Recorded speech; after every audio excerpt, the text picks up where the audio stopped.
Good morning mga katim abroad, katim OFW, katim Gemma. Good morning.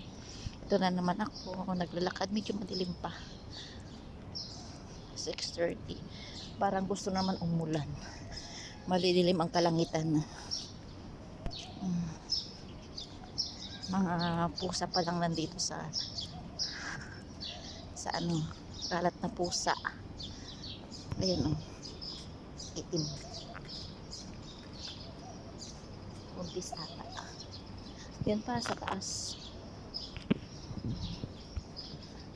Rakyat-rakyat sila. Ay, ito naman ako dumaan sa kasi para diretso.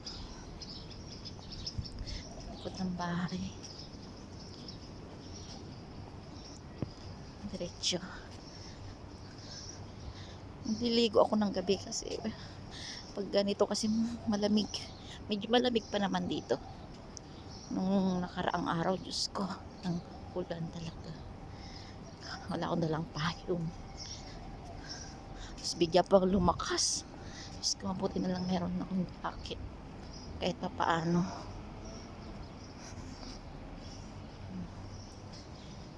Sama kayo ulit sa aking paglalakad. Para may kasama naman ako. Habang wala pang gaanong tao. Mga bus, school bus pa lang naman. Dadaan dito sa parang ano kasi ito puro villa, mga sinauna nilang bahay kasi city kaya sinauna kasi kaya sinauna kasi si villa pa nasa city sila.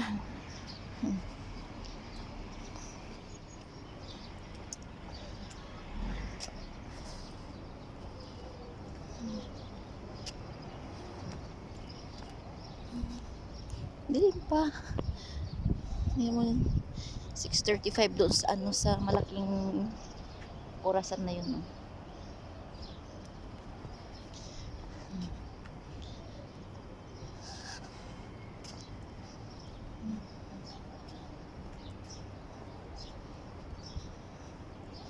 Marami nga yung sasakyan naka-standby. Wala kasing yung ko mobile ko. Hindi siya na sa likod. Sa bagay kasi hindi naman kasi yung mobile ko murahin lang. Kaya hindi ko mapa back and front yung camera ko. Sa bagay dito naman sa nakita niyo naman yung dito ko dumaan sa likod lang ng street ng bahay ng street kasi mabilis siya.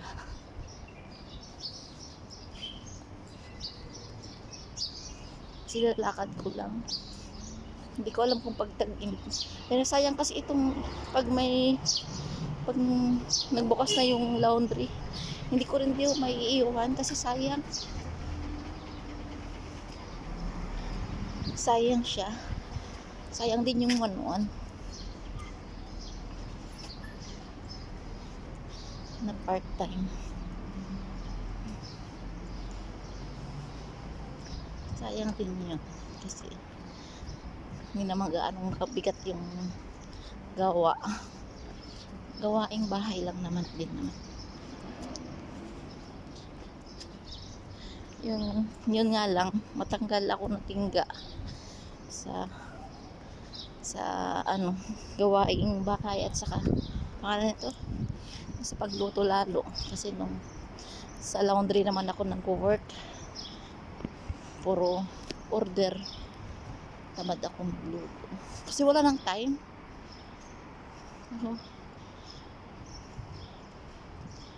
Pasok ka ng 9:00, uwi ka ng 1:00 ng hapon, tapos pagdating sharing pa ako ng room, tapos pagdating mo doon ng 1:00 may nagluluto, hindi ka makaluto.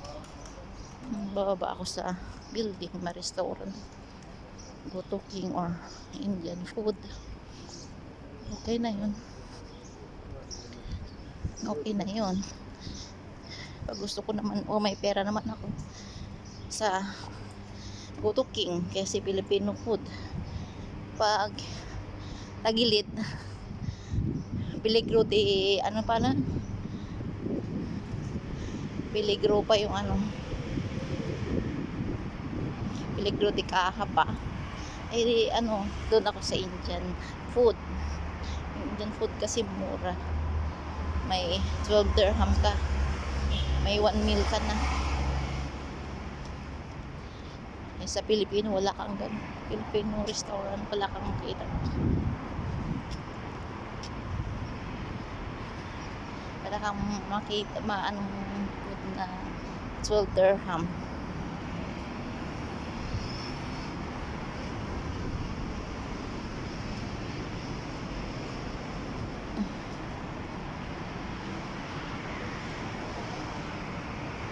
Puro ganon, puro order.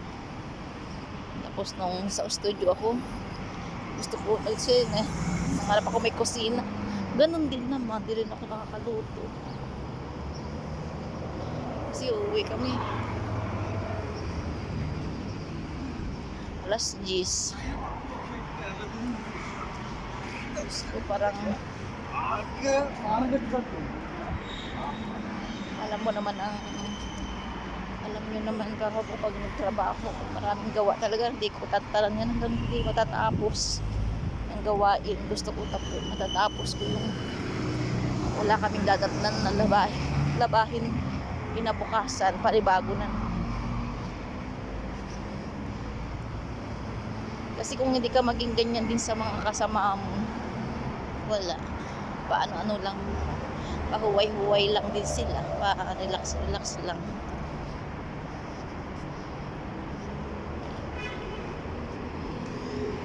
Kaya kailangan ka masipag para na ano mo sila, na papasama sila ba sa nahiya silang umupo. Good morning.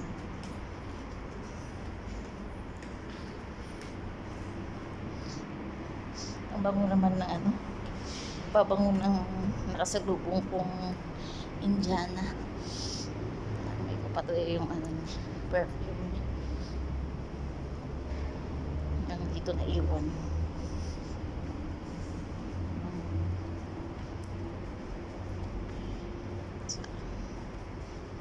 So, naka-smile. Parang maganda yung mood niya. Naka-smile siya. Dito na naman sa diskohan. Diskohan. Yung ilaw ng windows. Diba? Kasama ko kayo sa paglakad. Habang naglalakad din ako, may kausap ako, napapa-smile ako. Kasi naman yung seryoso sa naglalakad.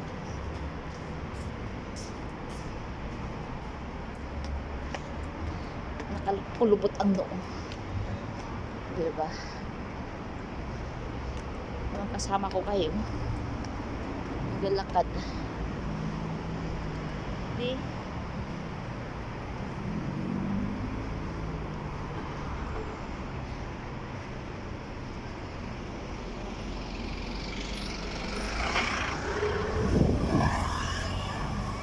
Muntik ako tali.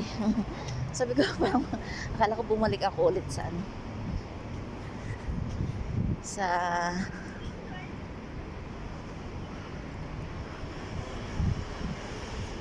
pinanggalingan ko. Hindi pala. Sipag naman ng restaurant na to. Open na.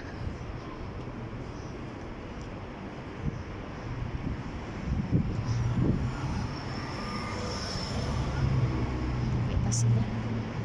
Sige na guys. Ayun, hanggang dito na lang. At papaspasan ko na. Malapit na yata 6:30. Ay, 7. Bye po.